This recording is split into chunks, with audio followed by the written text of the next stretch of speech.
ভারতীয় ক্রিকেটে শেষ হলো এক স্মরণীয় অধ্যায়। আন্তর্জাতিক ক্রিকেট থেকে শুরু করে ঘরোয়া ক্রিকেট এবং আইপিএল সব ধরনের ক্রিকেটকে বিদায় জানালেন ভারতের অন্যতম নির্ভরযোগ্য ব্যাটসম্যান আজিঙ্কে রাহানে। নিজের সোশ্যাল মিডিয়ায় আবেগঘন বার্তায় অবসরের ঘোষণা করেছেন তিনি। দীর্ঘ সময় ধরে জাতীয় দলের বাইরে ছিলেন অজিঙ্ক্য রাহানে। তবে ঘরোয়া ক্রিকেটে মুম্বাই এবং আইপিএলে কলকাতা নাইট রাইডার্সের হয়ে খেলেছিলেন তিনি।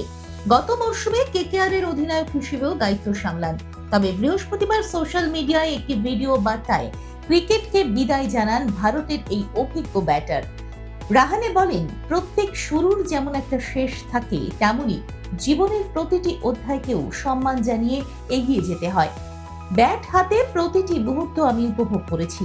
এখন মনে হচ্ছে ক্রিকেটের সব ধরনের ফরম্যাট থেকে সরে দাঁড়ানোর এটাই সঠিক সময়।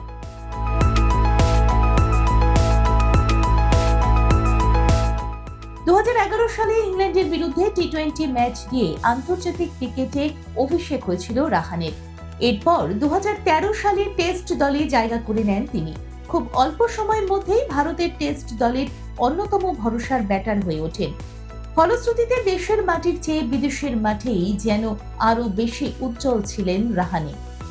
ইংল্যান্ড, অস্ট্রেলিয়া, দক্ষিণ আফ্রিকার কঠিন পিচে তার ব্যাট থেকে এসেছে একের পর এক ম্যাচ জয়ী ইনিংস।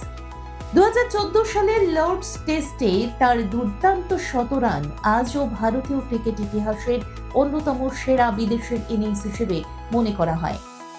যদিও রাহানের ক্রিকেট জীবনের সবচেয়ে বড় সাফল্য অবশ্যই 2020-21 সালের বর্ডার গাভাস্কার ট্রফি।